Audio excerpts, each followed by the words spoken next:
Assalamualaikum warahmatullahi wabarakatuh. Perkenalkan, nama saya Fuja Nabila Yanda dengan NIM 243555030. Saya dari jurusan PG PAUD, Pendidikan Guru, Pendidikan Anak Usia Dini. Saya juga berasal dari Universitas Negeri Padang. Baiklah, jadi hari ini saya akan menjawab soal UAS yang telah diberikan, mata kuliah motorik anak usia dini, dengan dosen pengampu Ibu Muti Afnida MPD dan Bapak Imam Muti SPD MPD. Baiklah, saya akan menjawab pertanyaannya. Baiklah, soal yang pertama yaitu uraian tentang konsep kemampuan motorik bagi anak usia dini berdasarkan pemahaman dan pengalaman bacaan Anda selama perkuliahan. Nah, jadi konsep pemahaman saya mengenai motorik anak usia dini adalah kemampuan motorik itu melibatkan aktivitas fisik pada anak usia dini, yang dimana motorik itu memiliki dua aspek. Yang pertama yaitu motorik kasar. Nah, pada motorik kasar melibatkan otot-otot besar pada bagian tubuh anak, seperti melompat, berlari, dan juga bermain bola. Lalu yang kedua yaitu aspek motorik halus. Nah, aspek motorik halus ini melibatkan otot-otot kecil, seperti pada kegiatan memegang alat makanan, lalu menulis, menggambar. Nah, motorik ini penting untuk dikembangkan oleh anak usia dini, karena hal ini juga berpengaruh pada aktivitas keseharian pada anak, serta bagaimana anak berinteraksi pada masyarakat, teman, dan lingkungan sekitarnya. Juga motorik anak usia ini berpengaruh pada kognitif anak usia dini. Lalu selanjutnya soal nomor 2. Berikan tanggapan Anda terkait upaya yang telah dilakukan guru dalam menstimulasi kemampuan motorik halus anak, dan bagaimana seyogianya guru stimulasi motorik halus anak dengan cara yang tepat. Nah, menurut saya guru penting yang pertama yang dilakukan itu adalah menyiapkan lingkungan yang aman, nyaman, dan menarik. Dengan lingkungan yang aman, nyaman, dan menarik akan membuat minat pada anak untuk mengikuti instruksi dan kegiatan yang diberikan oleh guru. Yang kedua yaitu memberikan arahan dan instruksi yang baik pada anak. Lalu yang ketiga, hendaknya para guru memilih apa saja minat yang sesuai pada anak. Lalu guru dapat memfasilitasi kegiatan yang akan dilakukan oleh anak. Nah, selanjutnya guru juga harus mendampingi anak agar anak tidak merasa terkucilkan saat ada kegiatan dalam mengembangkan motorik halus. Nah, selain itu, guru juga harus memastikan ketika ada kegiatan berkelompok yang mengharuskan anak melakukan kegiatan berkelompok agar anak tidak merasa tidak memiliki teman atau tidak merasa ia sendiri yang tidak tahu bagaimana cara melakukannya. Nah, guru juga harus menyesuaikan kegiatan sesuai umurnya agar hal tersebut ketika dilakukan masuk pada otak dan pemahaman pada anak. Seperti misalnya guru melakukan kegiatan motorik halusnya itu adalah menggambar. Nah, hendaknya guru memberikan pola di kertas kepada anak agar anak paham apa yang akan mereka gambar misalnya, atau apa yang harus anak warnai misalnya. Lalu guru juga harus memberikan contoh dan pemahaman agar anak dapat memahami dengan baik. Nah, yang ketiga, apa saja teori yang sesuai dalam melatar belakangi kemampuan motorik anak usia dini? Silahkan sebutkan dan jelaskan mengapa teori tersebut menjadi dasar teori dalam menstimulasi kemampuan motorik halus anak. teori yang menurut saya relevan itu ada 3. Yang pertama yaitu teori kognitif Piaget. Nah, kenapa? Karena teori teori kognitif Piaget itu yang menggambarkan mengenai pemahaman anak pada saat melakukan kegiatan pengembangan motorik.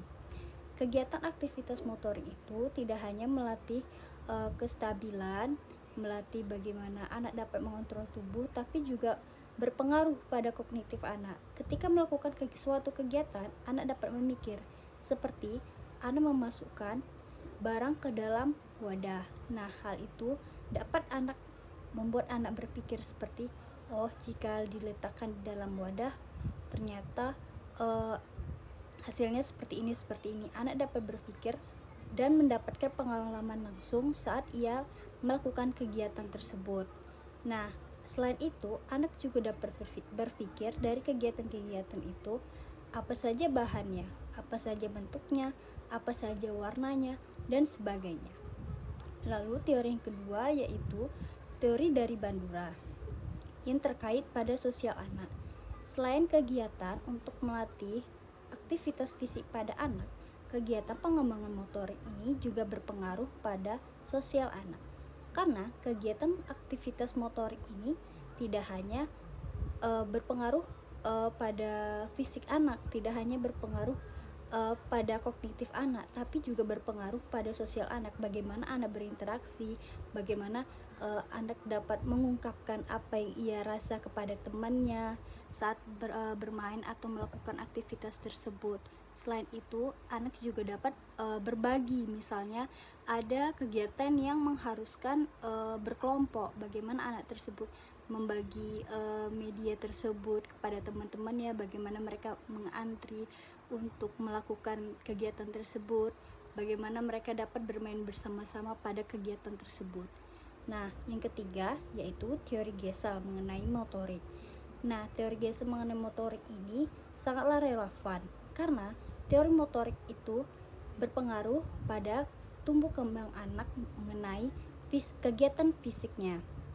Aktivitas motorik itu melibatkan hal-hal yang ada di sekitar hidup anak, seperti kegiatan sehari-hari memegang alat makan, lalu bagaimana anak itu stabil saat berjalan, bagaimana anak itu berlari, dan semacamnya.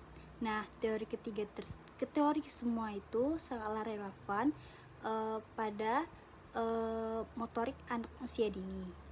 Nah, yang keempat adalah berikan contoh kegiatan inovatif lainnya yang dapat dilakukan guru dalam menstimulasi motorik halus anak.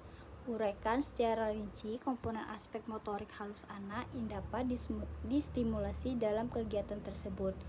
Nah, contoh kegiatannya itu yaitu memotong kertas origami yang berwarna-warni lalu ditempelkan pada buku. Nah, sebelumnya buku itu sebaiknya diberikan pola berbentuk sesuatu seperti apa? Seperti apel. Nah, setelah diberi pola pada kertas yang bergambar apel itu, yang sudah diberi apel itu, nah, ajak anak untuk memotong kertas origami secara abstrak kertas origami berwarna merah. Nah, ajak anak memotong secara abstrak menggunakan tangannya saja, atau bisa juga menggunakan gunting agar anak dapat mahir saat menggunakan gunting.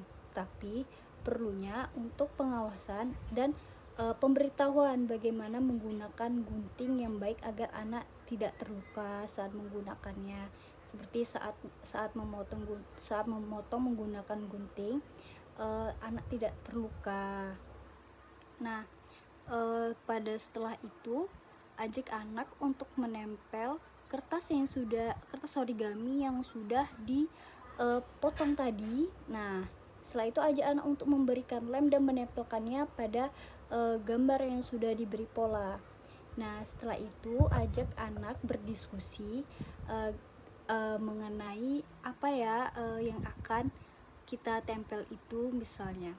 Lalu ajak anak diskusi juga mengenai warna Nah, lalu ajak anak untuk bertanya, setelah ini kalau ada apel itu ujungnya harus dikasih apa ya. Nah, seperti itu agar dapat memancing rasa keinginan tahuan juga pada anak.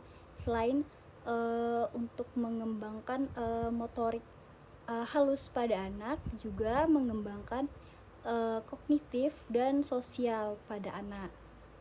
Nah, aspek yang distimulasi itu adalah koordinasi antara mata dan tangan tentunya.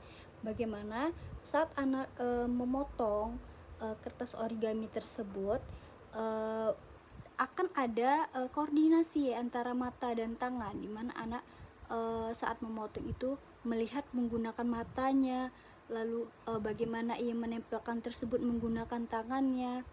Nah, setelah itu aspek yang dapat distimulasi adalah kognitif yang ada pada anak. Bagaimana anak dapat menempel tersebut dengan rapi, dan bagaimana ketika masih ada misalnya yang bagian yang belum tertempel, apa yang harus dilakukan gitu. Lalu dapat juga menstimulasi sosial pada anak. Bagaimana anak dapat bersosialisasi antara orang tua ataupun guru serta serta teman sebayanya saat melakukan kegiatan tersebut, dimana anak dapat mengungkapkan apa yang ia rasa mengenai kegiatan hari ini, kegiatan menempelkan kertas pada gambar misalnya. Anak merasa, wah aku sangat senang melakukan menempel kertas ini misalnya.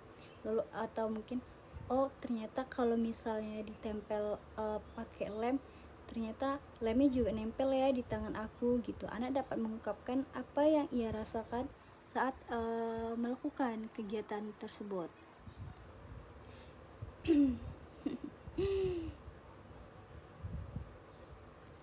Nah, segitu saja jawaban yang dapat saya sampaikan. Terima kasih sudah menonton video saya. Baiklah, saya ucapkan wassalamualaikum warahmatullahi wabarakatuh.